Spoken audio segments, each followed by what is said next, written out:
Breaking news મળી રહ્યા છે। શિક્ષણ સહાયકો ભરતી મામલે મહત્વના સમાચાર મળી રહ્યા છે। વર્તમાન ભરતીમાં બેઠકોમાં વધારો કરવામાં આવ્યો છે। વર્તમાન ભરતીમાં 7,000 બેઠકોમાં વધુ 3,178 બેઠકોનો ઉમેરો કરવામાં આવ્યો છે। શિક્ષણ સહાયકની કુલ 10,700 બેઠકો પર ભરતી થશે। શિક્ષણ મંત્રી ડોક્ટર કુબેર ડિંડોરે એક્સ પર પોસ્ટ કરી હતી। જે રીતે શિક્ષણ સહાયકની 10,700 બેઠકો પર ભરતી થશે।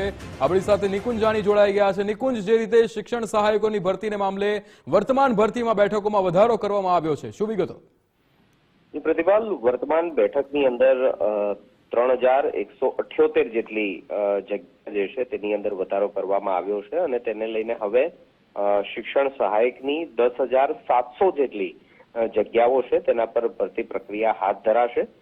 મહત્વનું છે કે જૂના શિક્ષક તરીકે 2,230 જેટલા શિક્ષકો જે છે તેને શાળા ફાળવણીની નિમણૂક હુકુમો જે છે તે આપવાની પ્રક્રિયા પૂર્ણ કરી છે અને તેને લઈને જે ખાલી જગ્યા પડી છે 3,178 જેટલી તેના પર શિક્ષક સહાયકની ભરતી કરવા માટે રાજ્ય સરકારે નિર્ણય લીધો છે અને તેને લઈને વર્તમાનમાં જે 7,000 જેટલા શિક્ષક સહાયકની ભરતી પ્રક્રિયા ચાલી રહી હતી તેની અંદર વધુ 3,178 જેટલી જગ્યાઓ છે તેનો વધારો કરવામાં આવ્યો છે અને તેના કારણે 10,700 જેટલી જગ્યાઓ પર શિક્ષણ સહાયકની ભરતી કરવામાં આવશે।